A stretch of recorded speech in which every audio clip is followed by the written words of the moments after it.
Got it, Coach. Okay.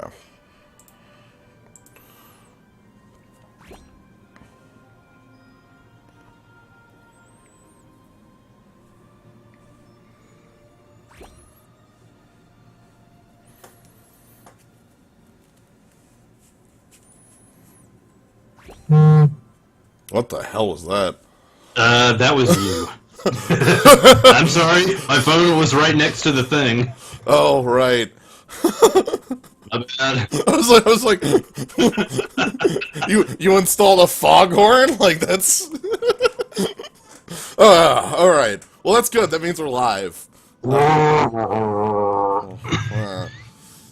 Alright, well, welcome to our lighthouse, where we're going to be streaming some Final Fantasy Record Keeper. With me is, I'm Sly09, and with me is my co-pilot from a boat. This is Vprisoner. Yeah. So today we have the FF12 event, specifically an FF12 event based around Penelo. I haven't played FF12, so that seems weird to me, but maybe it's not. I don't know. Anyway. Yeah. Well, I mean, the big issue is that, like, let's face it, they're going to run out of material eventually. It's fine. It's just like, you know, back to life. Just gotta let it go and just enjoy it while it lasts, okay? Yeah, I know. I also know. Well, I don't know nothing about 12. I played 8 hours of it or something like that. I played up to a point where a small child joined your party in a mine, which was directly after a point where the main character ran around saying that they were Vashpan, the Rosenberg of Dalmasca. So, anyway. But yeah, while people are coming on in, we can go ahead and take a look at banners.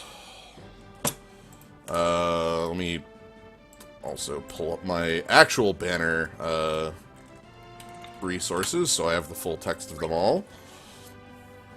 But yeah, so we have strong stuff on these banners. The cast of FF12 does get a lot of very good items. I'd say, like, Banner 2 more than Banner 1, but Banner 1 has some good stuff as well, so let's take a look. So, starting in on Banner 1, once it decides... There we go! Is, again, with Penelo being the main character on the event, Penelo gets a USB here, the Hermes suit, that gives Dance of Rapture. Silence and Confuse resistance in Realm. So, instant cast, stock HP, and physical blink, with a Kiraga on top of it. Okay, so this is basically... You take Yuna's Chaos Rod, which is this. You throw an instant on there, and then you also add a physical blink. This is good. Yeah, Yuna's Chaos Rod is generally known as like the strongest of like the basic Medica abilities, and this beats it in a couple different ways. Yeah, this is more of a like a resistance sort of thing, where it's like you hit the panic button in order to heal yourself, and you still keep standing, so you can easily recover from whatever the hell it was. That's really good armor too. Shit. Yeah, it is. It doesn't have any attack values, but no, like, the defenses are great. Right, well, it has mind on it, so, okay. Nice stuff, good start, good start. Oh, I didn't even notice the mind, because it's, like, on the right side. Here's one of my favorites from recent FF12 stuff, the Perseus bow for Fran, giving her Gaze of the Void. This is her BSB that has a all-targeting ranged penta break, the gun break. That hits attack, defense, magic resistance, and mind, meaning that it stacks with full break. Haste and burst mode, and the burst mode commands are a major attack lower and a major resist lower on 2-hit ranged abilities. This one is very versatile just because it can function well as both an AoE sort of thing and also as a single target. Right. And the fact that it's just like you get to have like a 5-way break means that you can easily fill full break with this. and you can just stack a lot of shit on here. Right. Like, if you're against a enemy who is just doing physical damage, you entry with this, you use full break, and you hit with the Gleaming Wurmfang ability, like, you have probably like a 40 to 45% reduction in damage from that enemy. It's kind of ridiculous. On top of, if you're actually using like a mage team, the gigantic resistance lowering does matter a lot. Fran slots in very well. Her skill set is pretty good. It's not perfect. I kind of wish she had, like, Machinist, but she has, like, Celerity 4 or 5? Yeah, I'm honestly, it's honestly weird that she doesn't have Machinist, although with this particular BSB, having Dance would be, like, a little too much. Right, that would be a little... Also, it's... in the one realm that has, like, an honest-to-God dancer, like, what of, like, like, there's, like, we've talked about it, dancer's a rare skill set. Alright, let's go on to, oh boy, we have a Gabaranth's, BSB here. This is, if you want to, so 8 ranged physical dark and non-elemental attacks to random targets, lower their resistance to dark and haste and burst mode. So we've got an Imperil Dark that hits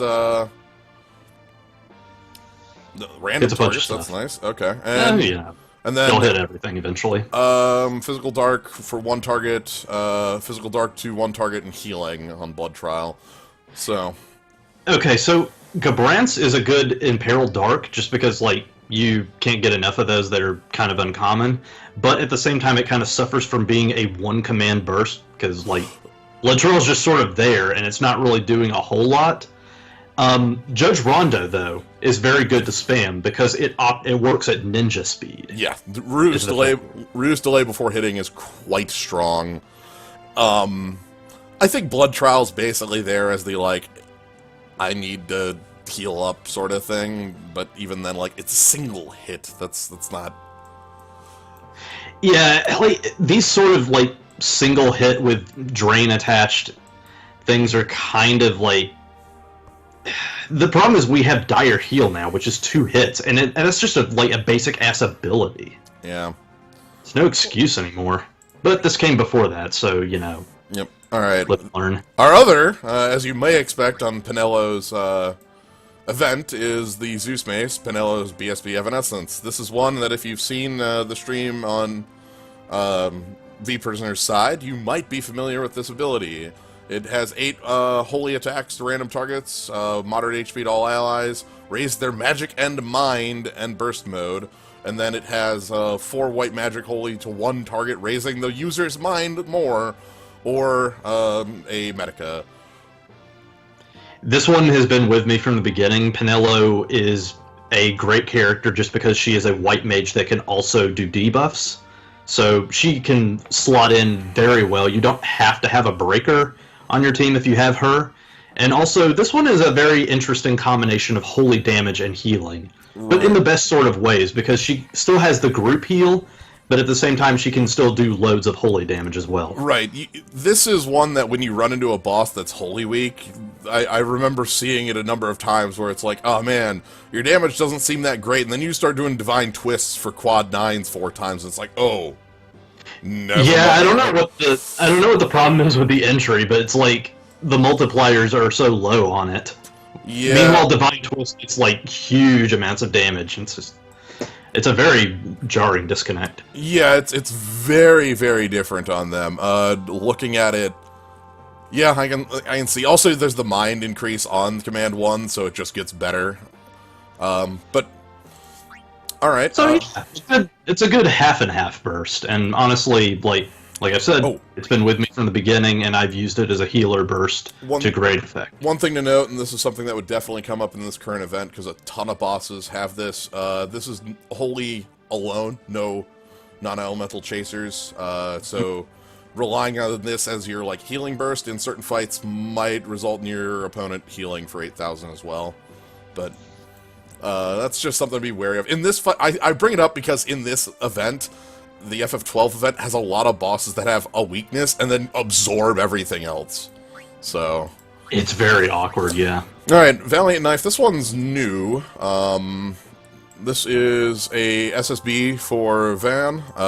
We've got instantly deal 6 physical attacks to all targets, lowering their attack and defense by a large amount. Yeah, if you don't have Arc Blast, then this one will do wonders for you. This one's even, well, even if you do, this one's slightly different, because if you run into the boss that is physical rather than magic, maybe this is the place you want to be. The debuff on this is huge, it's 50%. This is instant cast, it's pretty hefty, like, this one's pretty good. Also all. So... If this works as AoE as well, so this one's good stuff. Yeah, like so just like Jen said, being able to field both this and Arc Blast is great. Just having this is great. Like Vaughn has a lot of really strong instant debuff stuff, so it's kind of working off the same theme. Yep. All right. Next is we have Gabranth's. I think this one's new as well. Gabranth's Helm. This is SSB that does 5 physical and dark non-elemental attacks to all targets in Dark Gabranth. Yeah, it's a very standard in Dark, and it is supposed to replace Gabranth's Hauberk, which was his old in Dark, that only did like 3 dark attacks to a target and gave him in Dark. Yeah. What I keep seeing with this is that Gabranth seems to be very behind the curve as far as power goes on his items. I don't know why they don't like Gabranth so much. It's really, really apparent. Like I have like 2 or 3 relics for Gabranth, and like he isn't even in consideration for my teams because they're all so behind compared to every other like dark user and things like that I have. It's kind of could be Dark Knight Cecil. Yeah, I was gonna say he's not Cecil, so that's a plus. Anyway, speaking of. We have Gabranth's Chaos Blade. This is 4 ranged physical dark attacks to all targets with a high chance auto to interrupt their pending actions. Hey, auto stun. Hello. Yeah, auto stun's pretty decent. I have a good spot for it. The relic's a bit behind as it's a 127 sword rather than a 133, which is what the current standard is for swords. So you can tell the age of this relic by that. It does have a small boost to dark damage, though. Yes. It's a dark sword. Yeah, which makes it work decently well. It's just, again, Gabranth stuff. Again, Gabranth isn't, like, that bad of a character. It's just that he's behind the curve on... We saw it with his BSB, too. Mm-hmm. Alright, next up... Oh, one of my favorite relics... yeah. Yoichi Bow, the pinpoint assault that deals random Imperil Lightning targets. So 8 hits, random Imperil Lightning. It is. This isn't what you want for Fran on here. It's not bad. The Imperil Lightning matters a little bit in this realm because of things like Dust's Decree. Again, this also, like, highlights why it's so weird that she doesn't have Machinus, because then she could just, like, abuse Tempest Snipe with this thing. Yeah. I don't know, maybe she sets up Balthier to do that, but Balthier's fire, whatever. Right. And the last one on here, oh boy, this is a unique. Oh boy. This is an old one. Golden Axe. So again, you can tell how old a relic is in the abstract just by its attack value here. We're currently in the world of 133 as the base attack for a 5-star fully upgraded stat shown for level 20. If you get slightly older, you go to 130, slightly older, you go to 127, and even older than that, you're at 124. So here we are at 124, Fulminating Darkness for Bosch, deal 3 ranged dark physical attacks to all targets, raise the user's defense a very large amount, and track single targets. So this is Sentinel and AoE Dark. That's it. This is, this doesn't even give stats for Bosch, I'm sorry. That's... Yeah, no stats for Bosch because it's a unique, whatever. Yeah. It's like, better than uniques generally get to be, but it's also still not very good. Ah, well. Mostly because, like, you know, like, things like Gaia Cross exist these days. Alright, let's go to Banner 2. Banner 2 has a few better things for Bosch. If Bosch is the character you're looking for, maybe take a look at this banner, because let's start off with Save the Queen, which is Bosch's OSB. Massive physical and holy damage to one target, deals more damage for each holy attack the user has made, can break the damage cap. Banishing Strike and Saint's Cross will field this really well.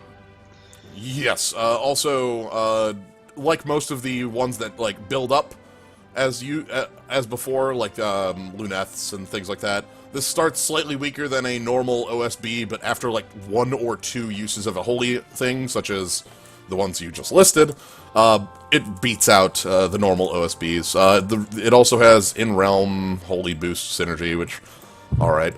But yeah. Yeah. So this is a good one. Yeah, this one's pretty good. Again, if you're looking for stuff for Bosch specifically, this is the place to be, as you'll see. Bosch, Larsa, and Vayne, which are all good characters. Yeah. Speaking of, so we have, this is a this is a new item, Larsa's BSB, the Princely Raiments. This is a BSB that restores a large amount of HP to allies, grant them a berry that enables them to avoid a debuff, and haste and burst mode. And then we have instant cast, Kiraja, and a Medica. This is huge. This is basically Ishtola's Burst Soul Break, but replace Stone Skin with Status Blink. Yeah, this is some strong It is stuff. actually down to the T just because Larsa has support 5. He's the only white mage in the game that has support 5. Oh. So that means he can wrath into this just like Y'shtola. Well, that means he can carry, like, full break if you wanted to do that and, like, just roll that direction. That's, like, debuff the like, you know, being able to avoid things, like, we've seen this with, before. We've seen this a lot now. It's a very strong ability. Like, this is good stuff. Yeah, it's basically like if you want to do this, like if you're trying to fight a boss that has lots of status ailments, and this is the one for you. Specifically, although if you want to just like generic damage where the boss is just like hitting you a lot, then Y'shtola would probably be your right. Though Larsa also has that SSB that's like what, protect shell stone skin or something like that. Yeah, he does. Yeah. Alright. Next up, hey look! Bosch, more items. This is a recurrence of Holy Lance, which is Bosch's BSB. 6 range. Actually does have a non-synergy holy boost. Yeah. So, ranged physical holy element. 6 ranged physical holy and non-elemental attacks to all targets. In holy, haste and burst mode. And then we have command 1 is... We actually have the command 1 is 4 physical holies, deals 5 if vulnerable at all, which is like, that started with Steiner, but we've seen it a couple times now. And then the 2 with the setup, the counter, the retaliate. Now, this is the thing, too, that you have to note. AoE Holy on a burst is very rare. And I usually champion, say, Paladin Cecil's old Burst Soul Break just because it's one of the few sources of AoE Holy in the game. So, yeah, this one is strong, and I like it a lot. The only thing that's a bit weird to me is that this first thing here is just Holy Flat. So, again... Yeah, that's true. But, second command is Holy Non-Elemental, so if you bring Bosch to a fight where that doesn't work, you can still go ahead and use command 2, so... Also, I'm probably just thinking that the reason why it's just flat holy on that command is because, well, you're going to use it on somebody with a holy weakness, so, you know, you don't really need non-elemental damage if that's the case. Yeah. Also, these are all holy damage commands. If you are building into the OSB, that's going to be a lot of build-up. Yep. Alright, Vayne's Gloves. This is a recurrence of Vayne's BSB that we saw at the last event. This follows Vayne's, sort of gimmick. Hybrid gimmick? Yeah, hybrid gimmick. 8 ranged physical or magic dark non-elemental attacks to one target, in dark, haste, burst mode, with 4 physical dark and non-elemental to one target, restoring HP based on max HP, or magic. It's the same command, but, you know, one's monk, one's black magic.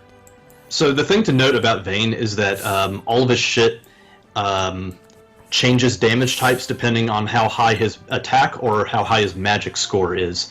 And this is just, like, at first you would think that Vayne is just like this stupid throwaway hybrid gimmick because, like, you know, having to do this balancing act might actually impact his ability to actually do damage with the heavy hitters and stuff. Except, here's the thing.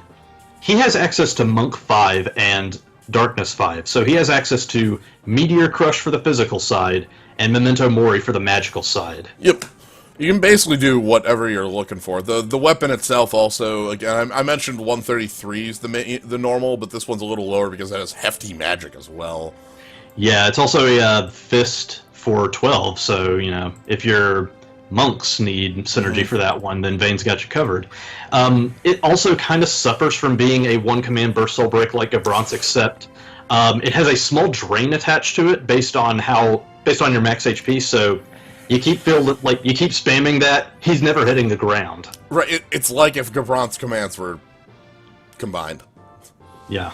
Right. Okay. Another. Alright, Bosch is back some more. This is Defender. This is an SSB for Bosch. 6 ranged physical and physical attacks to 1 target, and physical blink the party.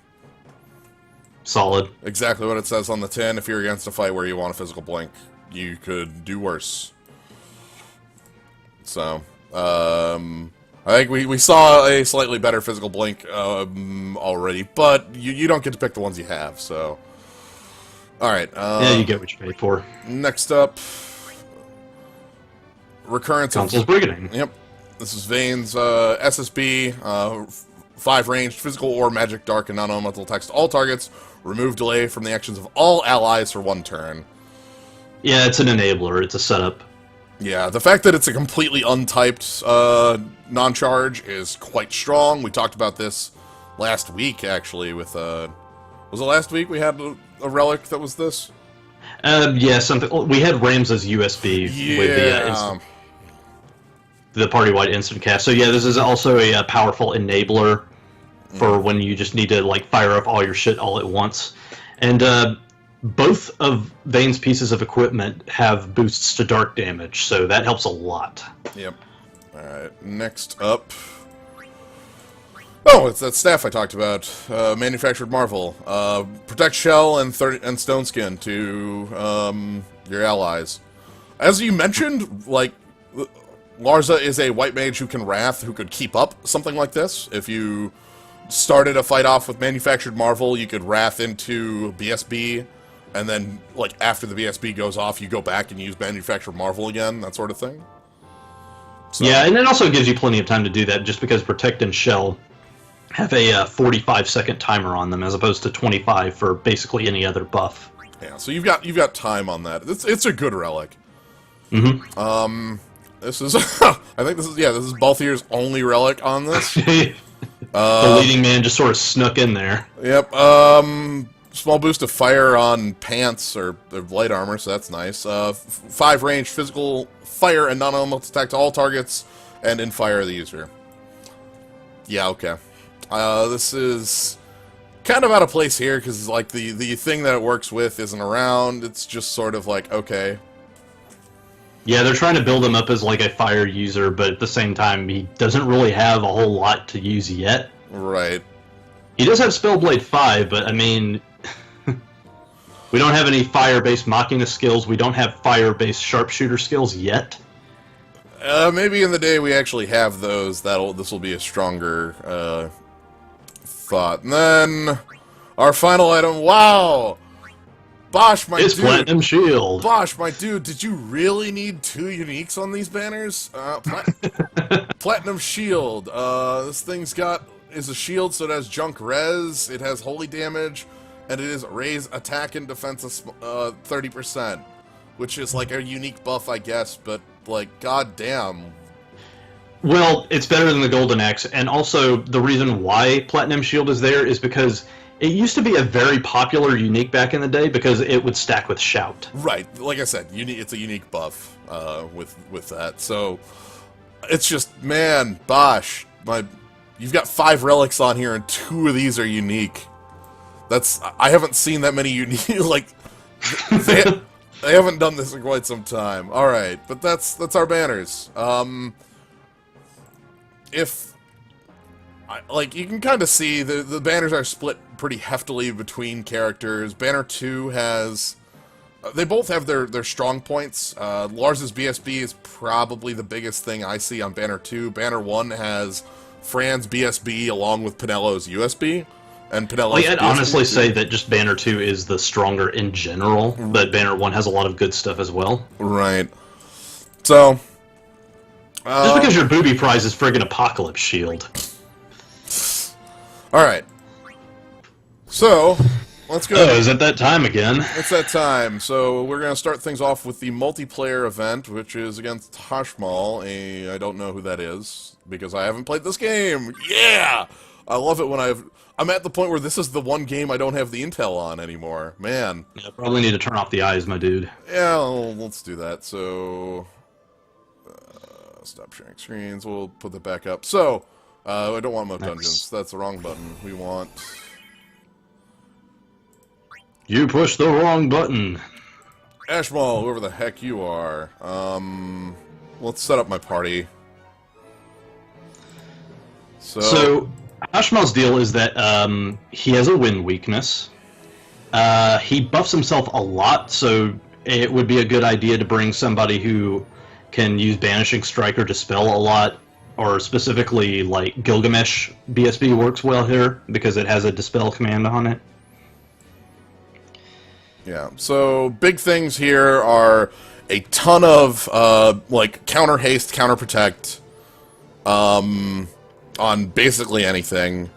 This means that magic's pretty good to bring all around, and people that have continuous use dispels are very good here. Things like Gilgamesh's BSB, Ramza's BSB has a dispel on command on the attacking command. Things like that. So. Anyway, I've set up the room. It's 4666 for anyone who wants to join in. Okay. Let me quick build up. I'm going to be bringing Elfanod, of course, and probably Fran? That seems like a decent... Do you have debuffs covered? I can bring... I have debuffs covered with Setzer, but, like, the disgusting thing is that Fran actually stacks with Setzer. What's the entry on Setzer's? Setzer's is attack and magic. On entry? Yep. And what are the commands? Attack, defense, magic, res? Attack, magic, and defense res. Holy shit! I stack with that. Okay, let's put this let's put this idiot in the toilet. All right, that sounds sweet. I'm all in. Let's see. Switch affliction break for this whole. Yes, absolutely. Father Wolf brings up a very good point. His Quakeja attack inflicts slow sometimes.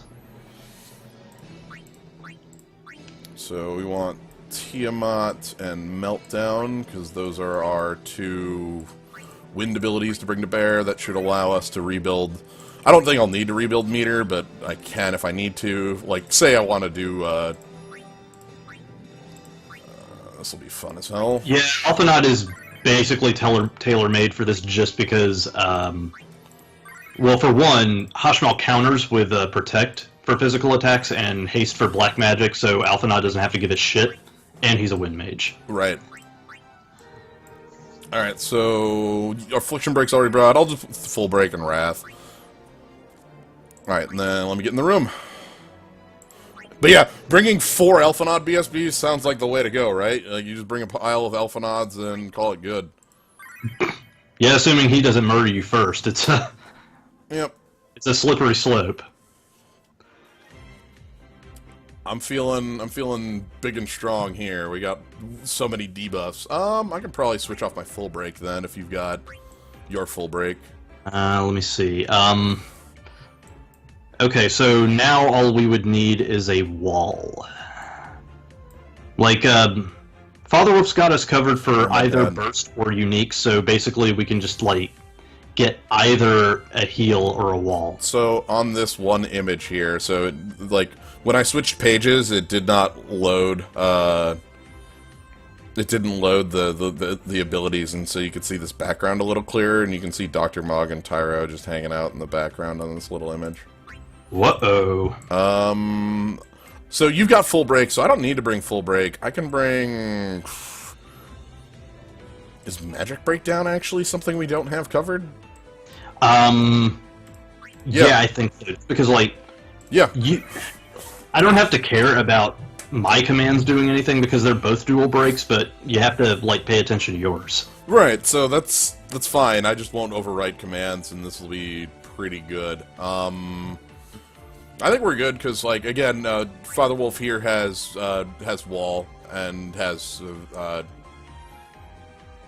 Y'shtola's Burst, probably leading with the Wall. We don't have,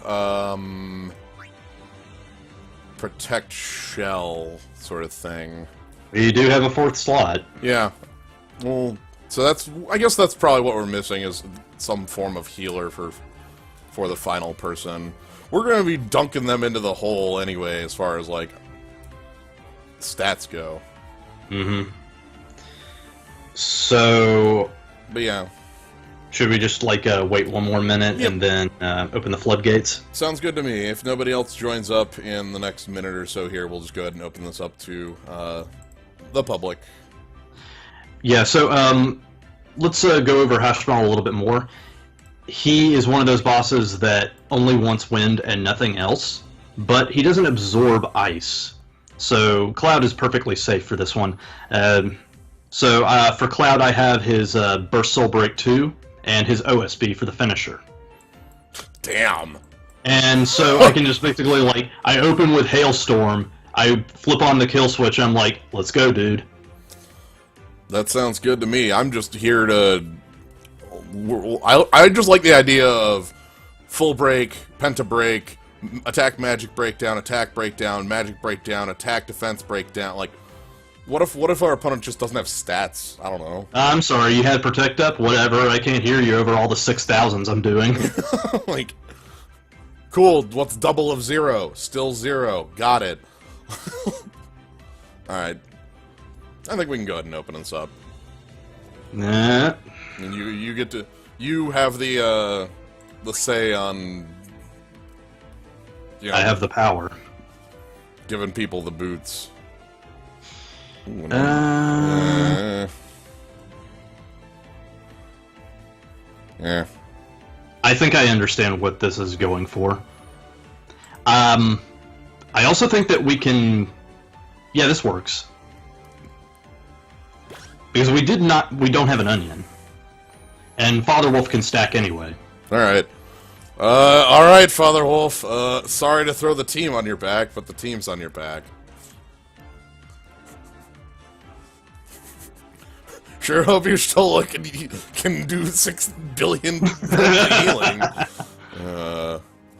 Alright, so I don't need to... I was thinking about using deployment tactics to lead, but if we have an onion, I don't need to.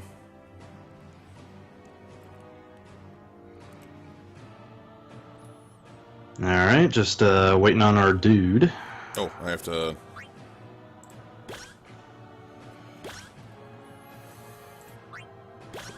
It's definitely one of my new favorites. Alright. Put your guns on. No, do we not have a dispel? Oh no, we... I think Father Wolf has it. Alright, let's...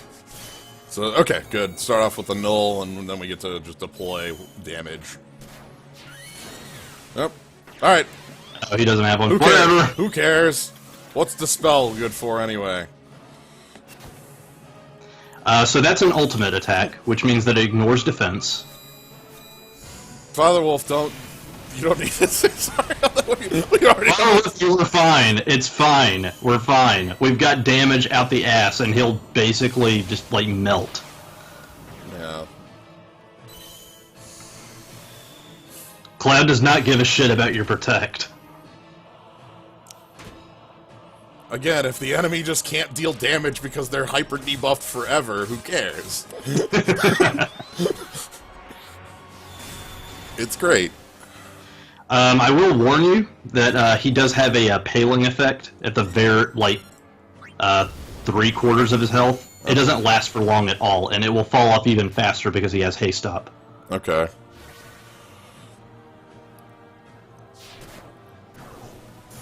So here is the application of infinite debuffs also with Elfanod starting the train. Also, you usually want to bring Earth Resist for this one because Roxor's Earth, Quakeja is Earth, and after he does this paling effect, he picks 3 characters and then just makes them go to 1. So, considering how much damage we're doing, we should be able to survive on 1 wall. So, Father Wolf, just be ready with that Asylum, or failing that, the Tetragammon. Because go to 1 has to respect Stone Skin, which means that you more go to 30%. We are doing heavy levels of crushing here. This is good stuff.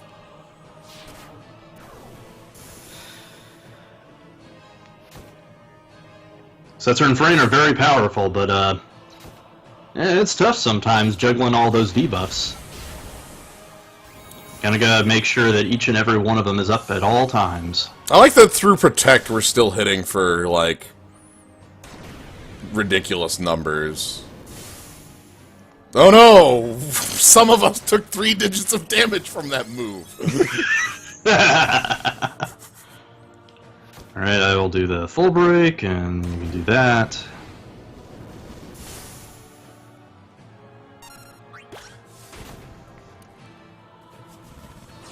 Yeah, God, he's just got nothing. What the hell?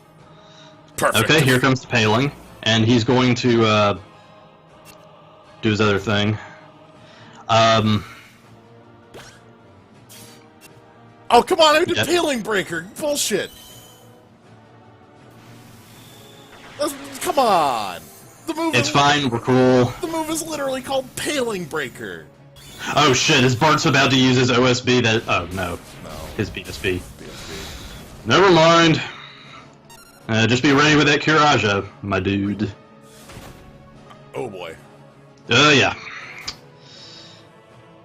Tough cookies.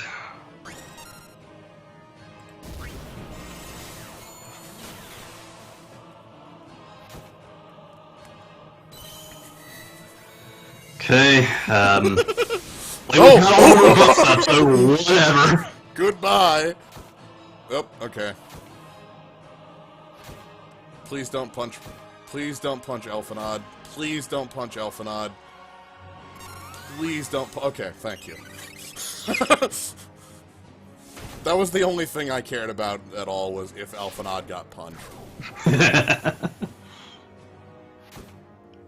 We are basically almost completely fine. The move was called Paling Breaker. Father Wolf, you are perfectly fine. Alright, well, I think from here, either history's truth, like, with history's truth. Okay, I didn't know if that was going to happen first. Alright. Whew, there we go. Sped through that shit in a jiffy. What's healing? Never heard of it.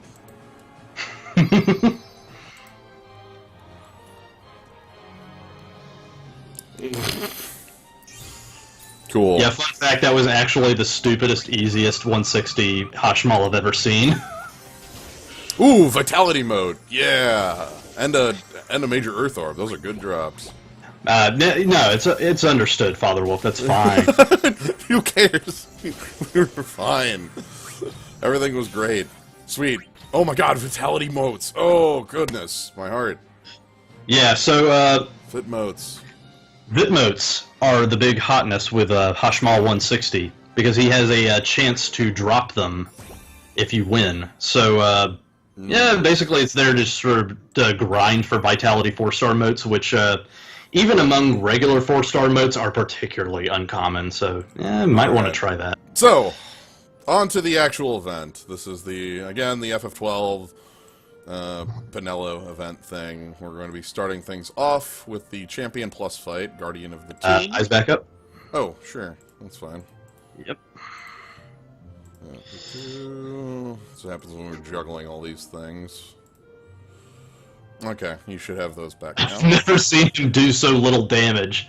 But then again, we had like 50 billion debuffs raining down. I was gonna say, like, all right, so we're not going to. We're not using the Sid squad for this. This is, you can see on the right, actually, the squad we are going to be using for this. So, let me assemble the squad, and then I'll talk about the two bosses we're going to be fighting with the squad. This is, first we're fighting Garuda. Garuda's garbage because melee attacks won't reach. So yeah, that's a range boss. So Bartz is actually just sort of hanging out for this fight. Bartz is not here for this fight. I could give Bartz a bow so that Bartz could be here for this fight, but I want Bartz specifically for fight 2. So Bartz is going to be doing some dumb shit during this fight, so don't worry about that.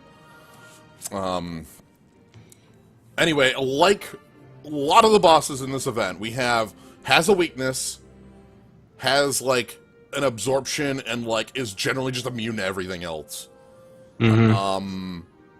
So we have, this one specifically we want to hit with dark damage, which is why we have Golbez and, X-Death hanging out in the party.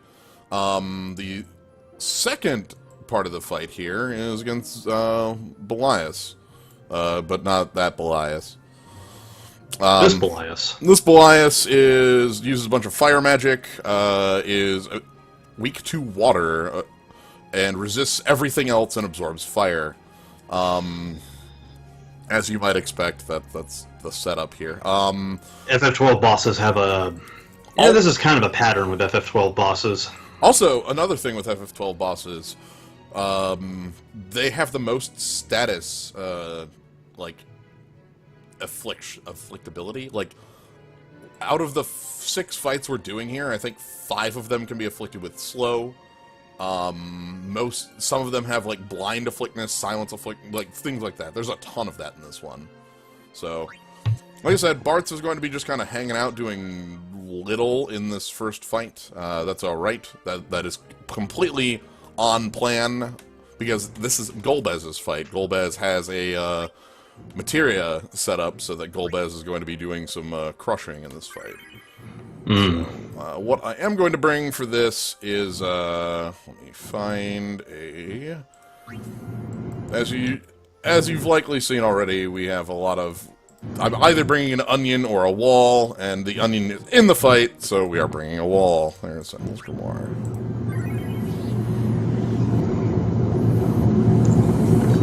In a specific light, you can bring Ramza instead of Linervon. Yep. That would be more for damage, though. Like, if you're going full debuff hell, then, yeah. So, yep, again, darkness is what we want to be doing here, in this first half of the fight. That's what X-Death and Golbez are for. So let me make sure battle speed's correct. It is. So... Yep, too far for melee attacks, that's fine, don't care. And it hastes. Yeah, ranged bosses are kind of a legacy thing for Record Keeper. They suck. They've always sucked. And as such, a lot of newer boss fights have been just discarding the gimmick altogether, but you still have these older ones to contend with.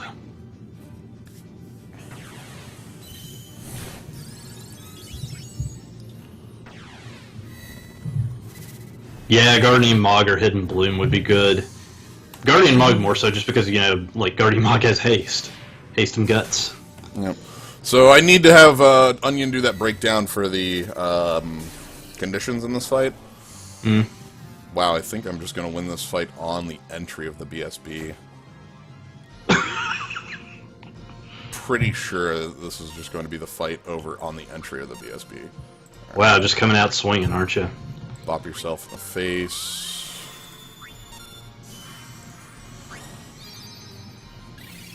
So here's the dumb thing that I have Bart's doing, is hitting himself with a life siphon.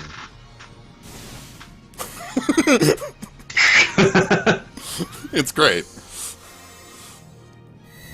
But this is definitely a caster fight. The darkness generally means you want to be using Memento Mori Dark Zone or Memento Mori. I don't think I'm going to get commands here. It's literally just going to be this BSB.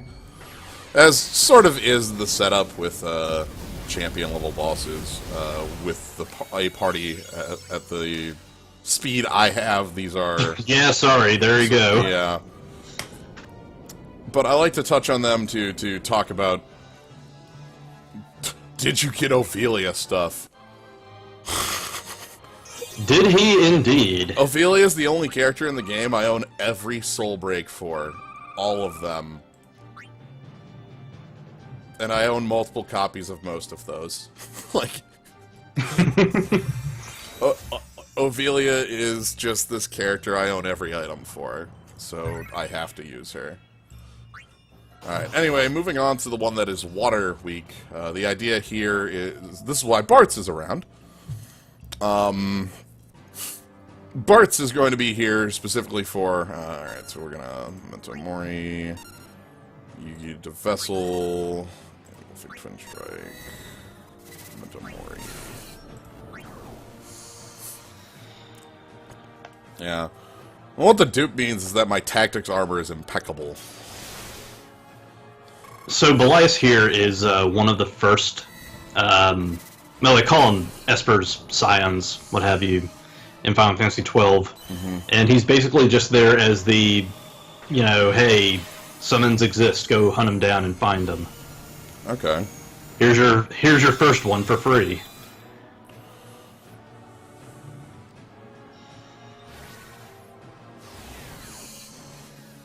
Like, I know several of the plot beats of FF12. I couldn't tell you for the life of me what, like, locales there are, because there are like 1,000.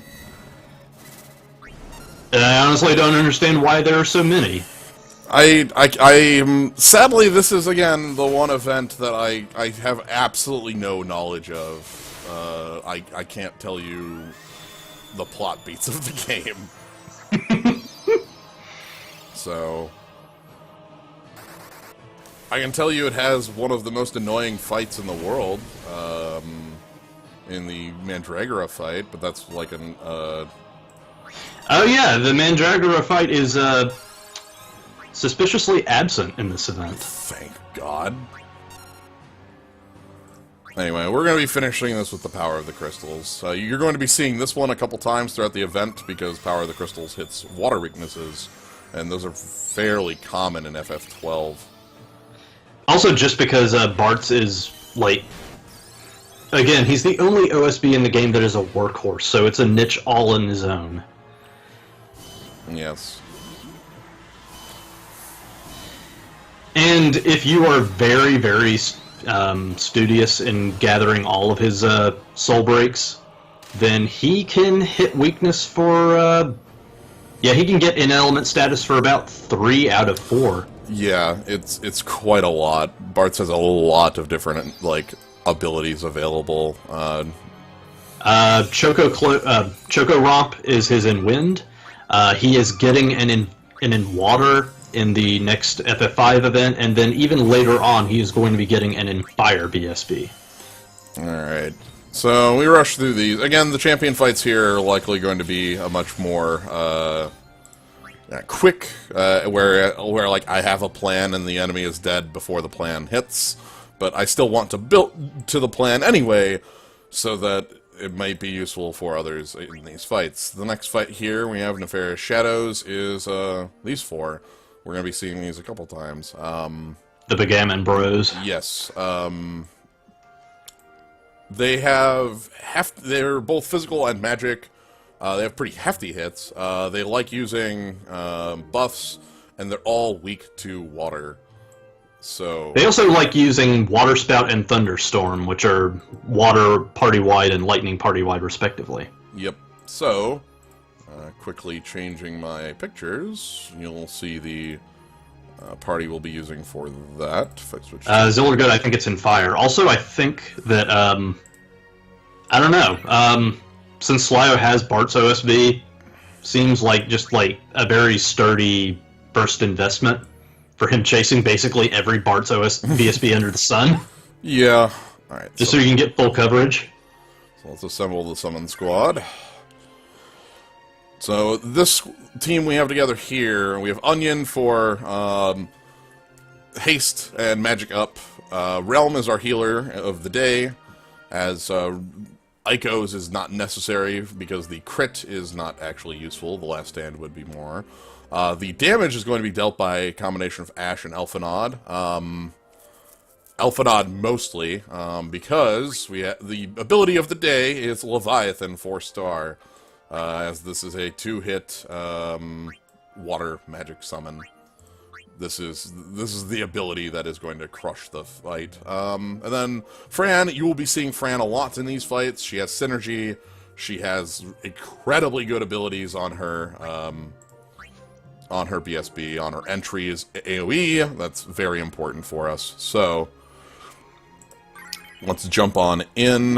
This is one of the fights where I am taking a Grimoire or a Stone Skin. Again, I don't really add those on here because they're very common to find. It's one of the more... Like, Sentinel's Grimoire / Stone Skin 2 are very common for roaming warriors, as they're non-level dependent and, like, everybody is going to want to use them. So yeah, they're very general purpose, and Vessel of Fate is a hybrid team enabler, Shout is a physical team enabler, so, you know, they are the quintessential roaming warriors. So let's jump on in.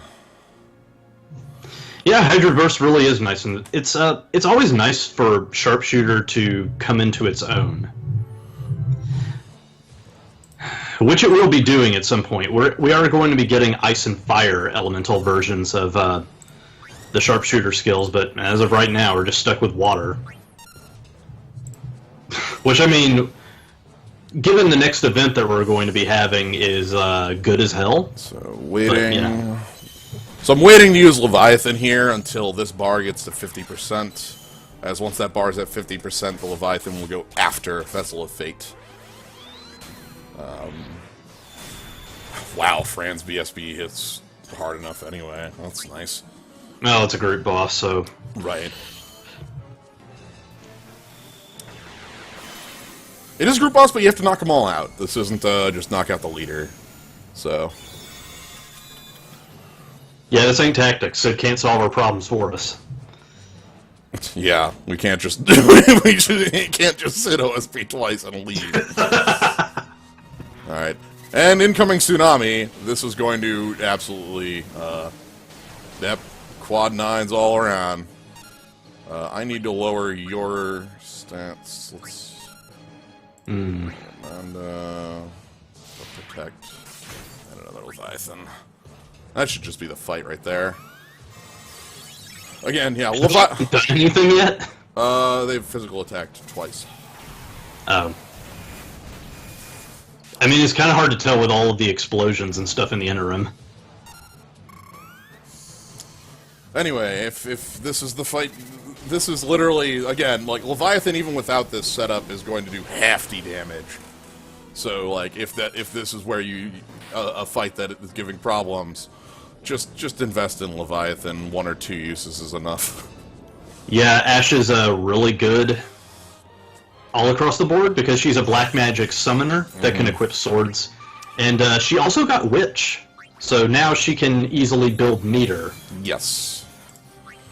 I noticed that when I was putting together my team that she had access to Witch 5. Yeah, specifically she is a lightning-themed mage, which means that she gets to benefit even more from the witch skills that we have right now, which are ice and lightning. Yes. Alright, we are coming up into fights that are going to actually give us something after Aquatic Aggressor. This is against Slight? I guess that's how you'd pronounce that? Anyway, They hang out in the water. They have like this gimmick where they go in the water and come off the water into the land. They only hit physical, so you don't need magical mitigation. And they're weak to fire. So... also... I think we got something for this. Can be confused. Of all things. So, we have a party for this. I don't know how... Again... Hopefully they get to do their thing. So this Does confusion ever come up? Mandragora, one of them's weak, one of them's confusable. That's the only other fight I can think of in the entirety of the game that has it. The current witch skills have slightly less damage potency than the chain stuff, just because, like, they're doing more hits, plus they have an extra effect attached. But if you are capping your chain hits, like if you're doing quad 9s on chains, if you switch to witch skills with that same stats, you might be hitting higher damage. Yeah, also the fact that since they are coming out faster, they have the quick cast effect. That's basically why they're there, to help mages that don't have wrath or anything build meter. Alright, and because if you hit weakness fast enough, then your meter will build faster. Let's grab Master Zaw's onion, because we want an onion for this, because we have Y'shtola in the party. Yeah. I'm using Minfilia for this one as well. Minfilia has fallen a little bit by the wayside for me, as Fran has taken over the debuffing spot, but Minfilia's SSB is still fucking nuts as hell. Incredibly powerful, which I plan on showing off here. Like, Minfilia is one of those characters that you can easily build around either her burst or her super soul break, because both of them are extremely good. Though I would say the super soul break is a little bit better than the burst for just in the long run, just because the attack is shout level. Like, you get the shout attack buff, but you replace haste with guts. And Vessel of Fate already gives haste, so it's a very easy thing to field. Right. This was my basic setup for an incredibly long time, where I would field both Vessel of Fate plus Blessing of Light for 80%. It stacks differently, but effectively attack boost and then like haste and just crushing from there. So and it's just like, man, defenses, whatever. I'm not hitting the ground. Yeah. So let's go ahead and hit the meltdown. And I do need to apply a break so that I don't so I don't just like lose the condition on this one, but because this boss is going to fall over to fire damage. Even with that haste they have, they're going to fall over quite quick. Okay, so I guess I'll bring this up. On top of the whole omni-resist but one element thing that a lot of FF12 bosses have going on, they also have paling, which is I just don't get to take damage for X amount of seconds. Just, I'm really sad that Paling Break does not break Paling. Well, okay, so the thing is, like, Final Fantasy Record Keeper is all about staying true to the source material to its downfall. Which means that Paling is faithfully recreated, except Paling sucks and no one liked it. And I was so worried that the goddamn turtle that just has perfect defense for 80 hours was going to become an ultimate. Alright, I think I'm going to get to finish with Sabin's BSB here, so that's at least nice. Yeah, we'll finish with Sabin's BSB. I mean, if you want faithful recreation, then, like, I don't know, like, FFRK does this, like, really well in basically every other instance, so this is basically splitting hairs, but I'm also thinking about, like, Yacht Club games when they did Shovel Knight. A faithful recreation of the NES hardware, except in cases where it was stupid and bad. And then they just, fair. So, now, we're not gonna do bad thing. What if we fight the turtle that's immune to damage 90% of the fight? That sounds like a fun fight, right? Alright, so we move on to the ultimate fights, and we are specifically moving on to a judge fight. What if we stop ramping in a game that is about constant momentum or you lose? Right. Alright, so, Darkness of Ages is against Judge Bergen and some other judges.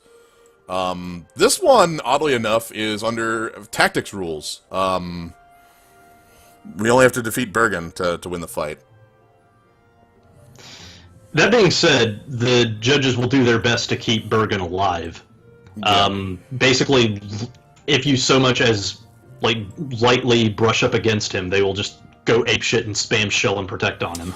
Yep. So, no weaknesses. Also, A condition to afflict with blind? I'm going to Yeah, try... fuck that. I'm just gonna try to ignore that, because that's dumb as hell. It doesn't really add anything to the fight. Like, he's not doing anything. The whole point is that he's just like this colossal wall of defenses because his bros keep buffing him. So I'm going to ignore that and just get the 15 other points. If you wanted to bring Blind Shell on a Machinist or Dark Buster are good effects for it. You know. Alright, anyway, let's go ahead and... I mean, Balthier would do great here, I guess. Yeah, let's pull up the squad. I think that's sort of the point, right? Where the hell is Alt? Yeah, I am the... There we go. So, we have Banishing Strike, specifically because of all of that Protect and Shell additions. We have... Gilgamesh is going to be using Gaia Cross to pull everything to Gilgamesh. And we have a number of other setups here, just in case, damage reduction. Most of the damage is going to be coming from Sid's OSB, and that's sort of the way this works. So yeah, the general gist of it is that Greg is there to constantly spam his command 1, which has a dispel attached, but Sid also has Banishing Strike on the side, just in case, because, like I said, the buffs fly constantly. Yeah, in this fight. Gilgamesh isn't going to be starting in BSB, so I need something to begin the fight with. Yes. I am also going to be ignoring the mini judges. That is part of the strategy here. Like, is Sid even going to care about Protect? I'm not, if we're being honest. Sid will care about Protect. At this level, without a weakness, Sid does care. I don't know. We didn't seem to care about Protect a whole lot in the last fight. The power of manufacturing at the site is the power of man. Thanks, whatever, dude. Love that Shakespearean dialogue. Whatever, dude. Whatever, dude.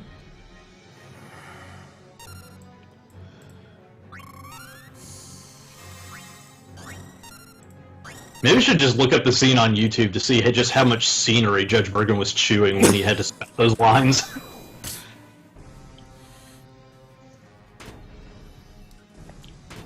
Alright. Really want to get Gilgamesh going with the pull here. That'll be okay. Wanted to have Gilgamesh lead with the vessel, though. I'm honestly glad that Gilgamesh is getting back in the saddle. He's been out of it for a while because his 2 tricks were too good for the game, and as such, they have been trying to ignore them in a lot of later bosses. Yep. Alright, here we go. Here's our debuff.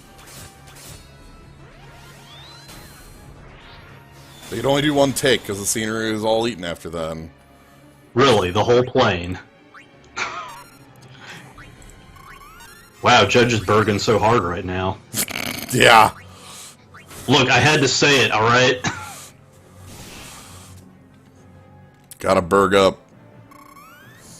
Alright, so we are full up on our setups. At this point, we are just here to be dealing the damage. There's the Shell back. Shell doesn't matter, luckily for us. Shell is, like, effectively a fake ability, because that is not, however, Protect is not fake for us. So we're gonna go ahead and Banishing Strike it. We're doing quite a bit of damage, even through Protect. Yep. You can get broken that way. Yeah, still hitting for about 6,000 through a Protect with Banishing Strike. I think I missed the part where Realm is about to fucking fall over. That sometimes happens. That's part of how she works, but... Alright, from here I should be able to... Yeah, Thunder God. Realm doesn't actually have a lot of health. No, she's still taking those hits like a champ. Yeah, it's working out. Paling Breaker. Break that paling. Anyway, this should be the end of the fight here. If they cast Protect on the Judge, we might not get the knockout on these moves. We'll see. But between Gilgamesh, Morphin Time, and... yeah, we're firing SPs at this guy, so I don't think that's going to be a problem. Yeah. Just, you know, pace yourself. Don't, like, smack him with it. Oh, never mind. Nope! Cool. Oh, and then something exploded. And now all the mist is coming out of him. Okay, cool. Manufactured slamacite. Manufactured slamacite. Deifacted jamacite. Yep. And that's where it came from, this game. This is what we have. Again, we passed up on the condition for blind, but because we got the other 15, it does not matter. If you don't have that like ability to focus down before the fight ramps up, bring the blind and just it's fine. It isn't super helpful as far as like keeping you alive, but it's the condition. So, all right. Ooh, nice.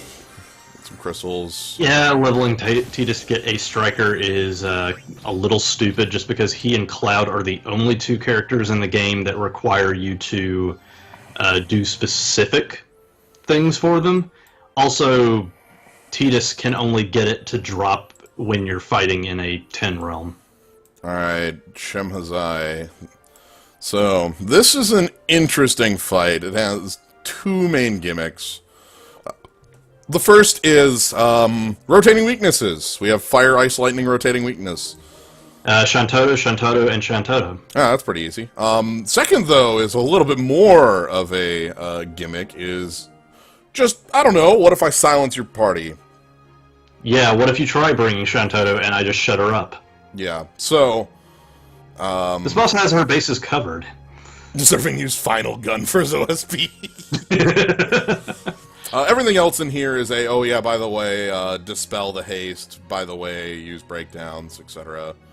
The weaknesses are rotating in the sense that they will shift when you hit.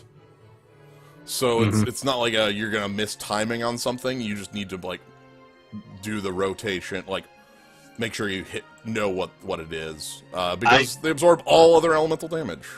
Yeah, I believe she starts on fire, and it's a consistent cycle. I think it's Fire, Ice, Lightning, etc., etc. Yeah, it's a consistent cycle. So it's not like Hein, where it's just random. Or other... Alright, so let me pull up the party stats page for this. Yeah, it's just great because Shantoto is tailor-made for these stupid cycling fights. It's so good. There's a couple other characters that are... Delita actually can do the same sort of thing. Yep. Who else? Is Lulu's that set up, or does Lulu's have water in it? Lulu can also do that. It's just that, like, Reddit has declared that Lulu's BSB is the worst thing that ever existed because it's reflectable. Well, it's kind of lame, but it ain't the worst. Yeah, just, like, don't put her in a situation where that's a problem. Okay. Then we are brought... I think we've got everything ready on this. That looks right. That looks right. So, plan here. But, yeah. I only have one Silence Resist accessory, and it's on Realm, who has Ultra Cure. So, as long as Realm doesn't get silenced, I can just cure it off of Shantoto, and Shantoto's the only other character I give a crap about being silenced. Everybody else is physical in this fight for that reason. Even Onion is set up for physical, even though Onion's, like, healing, Onion is also, like, could be using Command 1.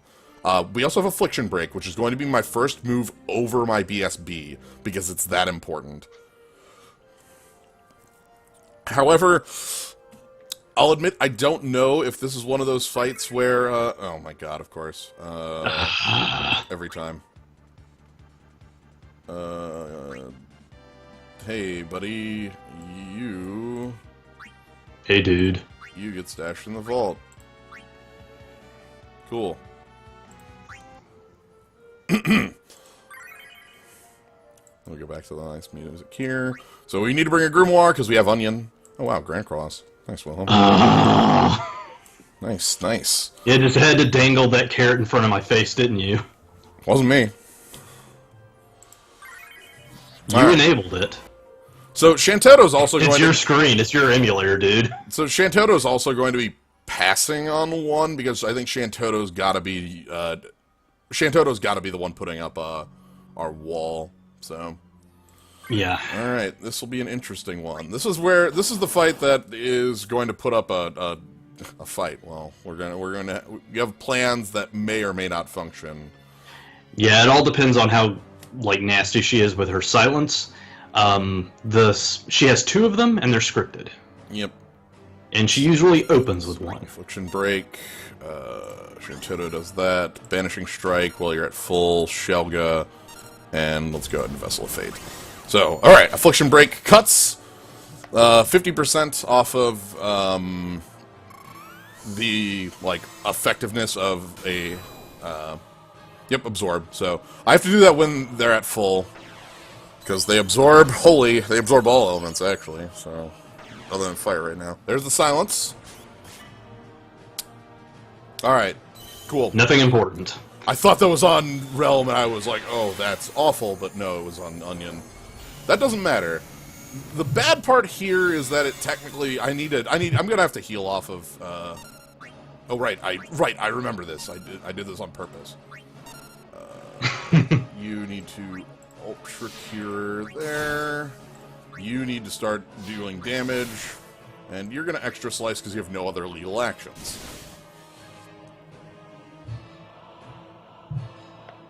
So Ultra Cure off this so that I can use Protect, basically. Yeah, the sad thing about Extra Slice is that it doesn't seem to hit anywhere near as hard as Swift Spell does. You can get a lot of good numbers out of Swift Spell. Also, I'm very sad because they fixed Shantoto's cackle. In the beginning, it was just like this really eerie, distorted, warble thing of a laugh, and it was very, very sinister. And I liked it. So we're on Ice Week, so we do Ice Play. And I'm not going to hit for lightning damage. I'm going to pass with the moment I get to Lightning Week.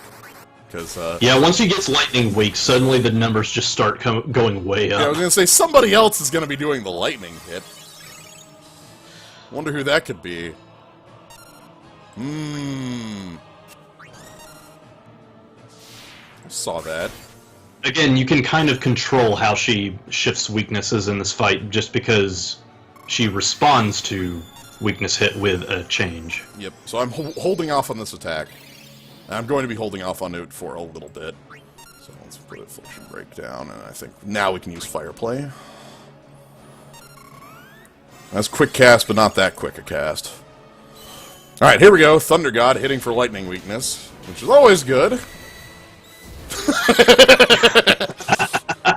Oh, I love it. I love it. That was the entire setup for this fight, was like having Sid do the lightning hit. Well, wouldn't it have been great if she just, like, bypassed the second silence gun? I think we did. I saw it miss. Hmm.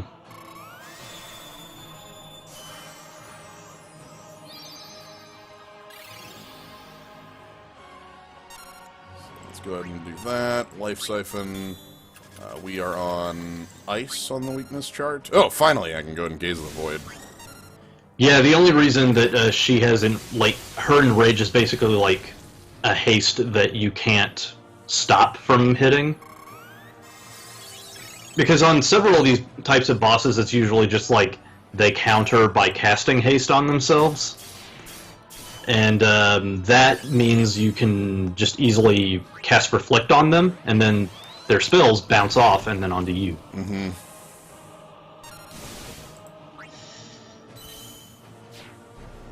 Yeah, also, move that she did, Short Fuse, it just makes all of her attacks instant cast. Yep. Which, combined with the haste, means she's hitting a lot. It means I want to get past I want to finish the fight pretty quick here. And we are on Vulnerability to Fire, which means I just have it in next action. Let's just keep healing up, and It's honestly easy to forget that Shantoto's 2 commands are 2 element only and not 3 elements like her opener, so you just kind of have to pay attention. oh boy, this is the instant cast right here. Holy smokes! Scourge, 50 Scourge, million Scourge, Scourges in space Scourge, later. Scourge, Scourge, Scourge, Ultimate Scourge. Whatever, I'm here to kill you. Oh god, you didn't fall over? Okay. There we go. Jeez. I was like, oh god, Magic Pixel. Always gotta be the magic pixel with these idiots. Yeah, so again, the short fuse combined with the haste basically means instant cast, like, 3 times to 1. It's like you're fighting Modafreet. Like, it's not good. You don't want that face of the fight lasting long. Alright, we got there. I'm glad. I had a plan B for that fight, but we didn't have to break it out, so I will be able to save it for another time. Plan A worked wonders. I got to hit Sid hit on weakness. Whenever Sid gets hit on weakness, good things have happened. Alright. So, Ultimate Plus Plus, and, I mean, really, it's, nothing that we haven't seen before. Alright. Case in point. Begonnen is back. They're stronger. They have ultimate attacks, ultimate lunge, ultimate water spout, ultimate thunderstorm, so they ignore a lot of wall and such, but it's still important to bring defenses like that. They're all silenceable, but some of their abilities they can use through silence, and they have an ability to cure silence. So. Yeah, I'm honestly really glad that they've just gotten into the habit of typing anything that ignores defenses as ultimate something. Yeah, like basically, so I know what you know. Yeah, you can just like look at it and instantly know that that's going through wall. All right, so our party here is going to be making use of some OSBs I've got access to. Bartz and Titus both have water elemental OSBs. I'm also bringing Ico with the ability to use Leviathan. I would suggest that you bring a Dispel if you're going to be doing it that way. Just because the bros like to cast Shell and Protect on each other upon death. Oh, we'll see how this plays out. If this plan needs to change, this plan needs to change. That's Alright. Sometimes how ultimate fights go. Oh yeah, let's give it a shot. Let me put up the screenshots of the current setup, and if this flips around, we will change things up. Yeah, speaking of Dispels, we actually don't have any source of AoE Dispels at the moment other than Hope's BSV2. That's Right. it. That's the one. Alright. So, yeah, the hope here is that we are just going to use these, repeatedly use these OSBs to knock people out of the park. And Ico is going to be kind of assisting with that. Ico might switch over to Realm in this.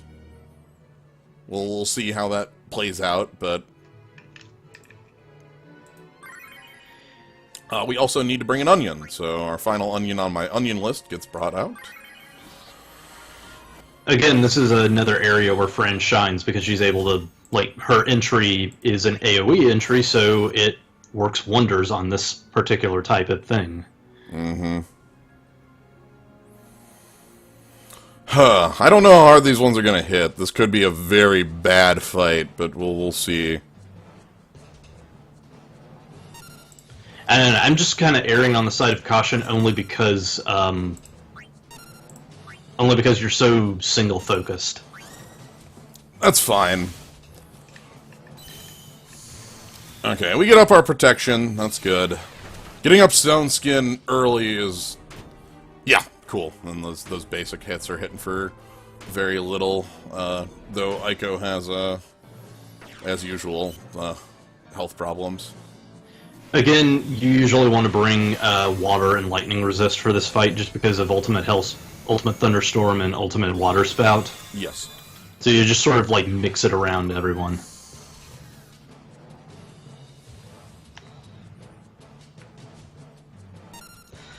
Ultimate attacks are tame on purpose. They have to be because they pierce defenses. Yes. The biggest ones we've seen are from, like, I think the Omega stuff that hit for hefty damage. Yeah. Start Leviathaning. The Leviathaning is actually a meter building tactic for me. I mean, I say this like way at the beginning when we were first starting out and we got our first defense-piercing dude with it was Diamond Weapon that had that stuff. And it's just like, wow, this is stupid, and I'm mad that like my wall doesn't work anymore. Except it does. It's still worth using, but this setup also rewards using breakdowns prudently.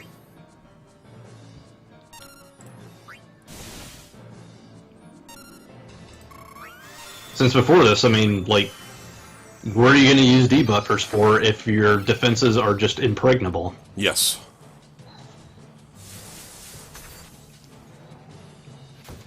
Okay, we're doing alright. There's some rams. Ooh, alright, water spout. That's not ultimate, though, but, you know. As such, sometimes the normal version of attack can be much deadlier than the ultimate just because it has a much higher threshold for damage capacity. Yep. Okay. Now let's... Fire engulfing.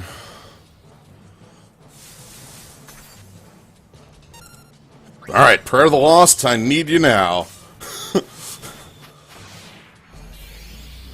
So, let's see if this takes out one of them. Sure looks like it hits all of them, but, you know, that's how it goes. Okay, it did not get the knockout, but I actually planned for that.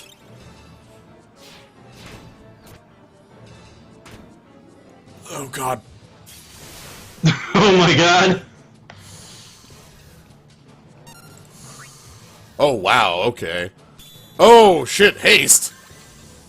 Oh, I knew Protect Shell, but not haste. That's... Oh, hell yeah, it's the Hyper Mighty Guard, son. Okay, I'm probably just knocked out with that. So, Prayer of the Lost is going to put me back up to, like, reasonable, but oh boy. I knew the Protect Shell was there. Alright, so not bringing in a spell, maybe not the best of plans. That's fine, we can still fight this down.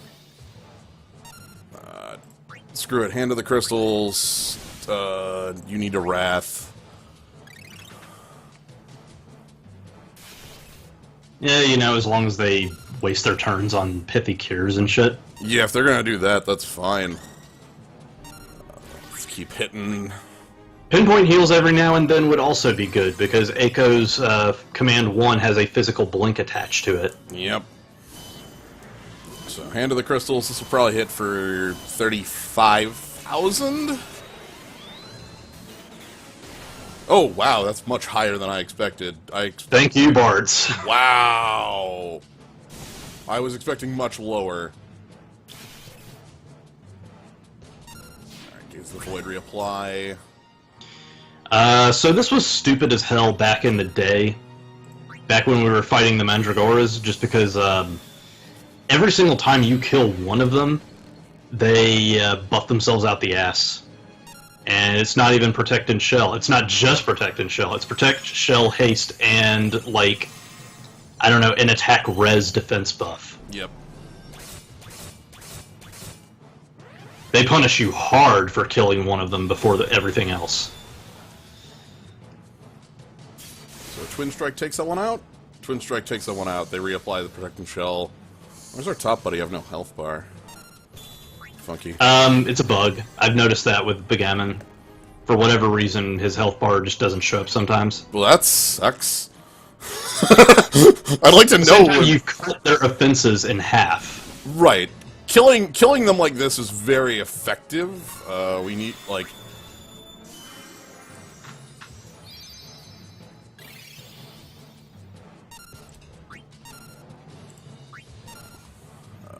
Yeah, Energy Rain. Let's just knock them out the box. And I think this is actually the point where I start having... Yeah, you reapply this. That's good.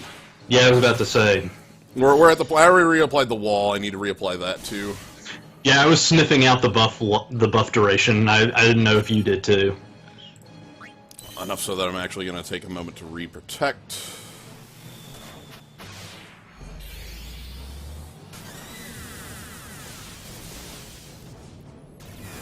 Is that super hefty damage? It's decent. Ah, throwback to earlier times when there were no health bars, obviously.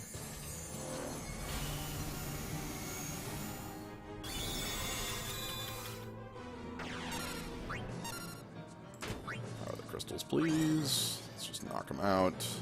Mm-hmm. So I used Ishtola on the Onion specifically because Ishtola does very well at just swift spelling. She has pretty high magic.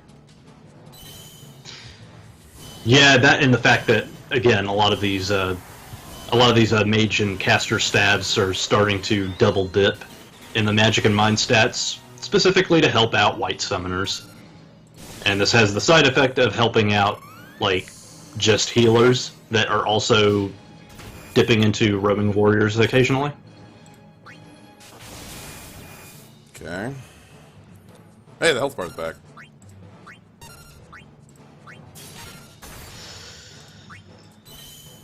So, Prayer of the Lost, I think, means that we're just fine from here on out. I've actually run out of life siphons on... Like, honestly, I do believe it is Echo that is causing everyone to hit so hard despite the protect. That's a crit.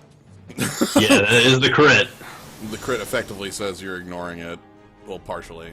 I really need this second dude dead, please. If you could just leave, I would be incredibly happy with that. Let's Gaze of the Void one last time. Reapply the haste, and then we just have the one... to get the focus dude down. Okay. That looks low, but it's through a shell, so... What are you gonna do? Hand of the Crystals, Power Chain.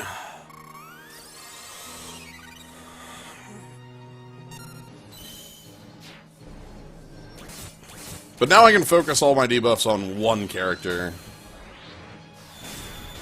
Yeah, and now you've got like 2 OSB users whittling down one dude.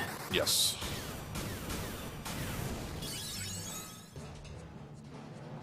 So, Power Chain, just because I want to get use out of Power Chain to use the next cast. Yeah, watch your OSB trigger as soon as the... Right? I mean, that's why you're really using Power Chain, on the off chance that your meter got up. Well, I know it's up. Ah. It was already up. I passed on using the OSB on purpose there. Huh. Because I wanted to... I wanted to get more Power Chain uses out, because Titus is out of Life Siphon. So Titus also has the Apocalypse Sword on, which is up water damage. But funnily enough, he's doing less damage than Bartz is, because Bartz is the stronger character of the two in my setup. Oh, are they gonna fall over to... They're gonna fall over to, like, the Swift spell. Oh my god, please fall over to the Swift spell.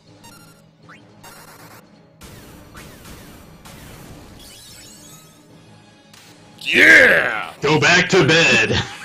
Alright, so that plan worked out well. We just, even with the Protect shells, like, the focusing down of them meant that we weren't dealing with 4 enemies dealing heavy damage. Yeah, all things considered, you got through that really well. I was a like, little... I didn't know what to expect once, like, they put up the Protect, the Shell, and the Haste, and just, like, it's going to be a slog. You managed to handle it very, very nicely. Hey, we get a level on Fran. That's always good. Extra, like, 50-some-odd health and some stats. Alright, so that is the, end of the line here. We get our Giant Scarletite and our Giant Adamantite, and... Any good crystals? Ice Crystal and... Holy? Okay. Alright, Holy actually I can make use of. That's a Curata Crystal. Okay. Excellent. All the way through it. In a breeze. But yeah, the... Leviathan is still very powerful in that fight as well. being area and building meter very quickly. Also, like, say, if you happen to have Ferris USB and you're going with that approach, you could have a Dance on her, and then also have Hydro Burst. This is a way of, like, doing damage and building meter at the same time. Yep. That's another ability that's very... Let me pull that up, actually, just to show that one. It's a sharpshooter ability. That's a very useful one, specifically for the fights that we have here. I think it's in 2. Yeah, the big issue with sharpshooter at this point is that it is still very much an investment. We only have water elemental stuff for it, and I don't know, it's just not coming up that often. So, Hydro Burst hits all targets, does more with ranged weaponry, so it's very powerful in this fight. Yes, Tidus has sharpshooter because he uses blitz balls. Yep. Though in that fight item equipped with his Apocalypse, and the sharpshooter abilities want you to use ranged weaponry, which is why he was using Power Chain instead. But yes, there are a lot of... Let me pull it up. Yeah, Refia has sharpshooter too, just because.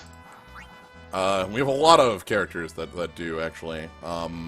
Most notably in here, again, Fran is pretty notable for that.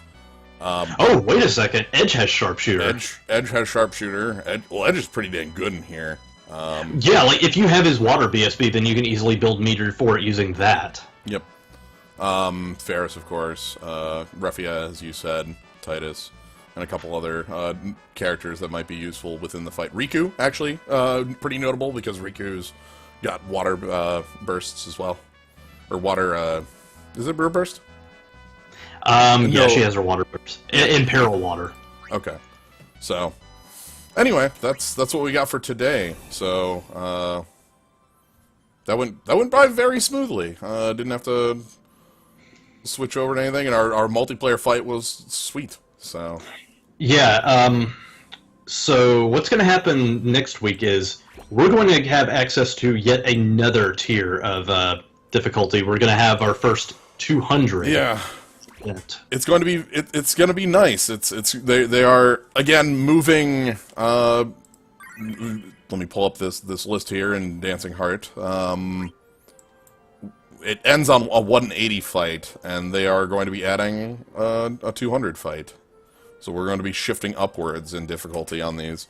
So now we're going to basically have, like, the Ultimates have all of the prizes, and the very last one, the 200 one, is just going to be, like, the glory, the Victory Road. Right. Which, right now, this is the Victory Road one. Like, if I pull this up, the Giant Scarletite and Adamantite are nothings. The Ice Crystals are real, but these Mastery conditions are actually, like, not real for players at the stage when you can do them. Mm-hmm. But the Ultimate Plus has a Crystal 3, which even to me, a Crystal 3 is, like, a hyper-valuable item. Like, because I have a lot of characters at 80, and I have to kind of dole out who gets to break. Yeah, when we say prizes, we mean just, like, stuff that is probably not going to show up anytime soon later on. But, like, for the victory fights, it's just basically, like, you know, resources that are good, but you won't lose sleep over and can get later. Right. So, alright, that is all for today's event. We'll be going next week with, is it FF10? Yep, FF10. Yeah, we have an FF10 event next week, so look forward to that. That sounds like it'll be pretty cool. We might see Tidus showing back up, but much more likely with my cast, we have a couple characters that'll show back up into that, which I'm excited for. I know I use Yuna a lot, so. That's right. You do have her BSB too, don't you? Yes. So, all right. Yeah, it'll be a good time to get a striker, because it'll be going into 10 events. Later today we should be doing FF13 some more with Luke around the normal time, about 2.5 hours from now. So, look forward to that. Yeah. Alright, it's been real, folks. Thank you all again for joining us on Final Fantasy Record Keeper. Yeah, and I hope you all had a good time. Hope this is helpful or enjoyable, one of the two. If it's one or the two or both, that's great. So have a good time and have a good night, everybody. All right, good night.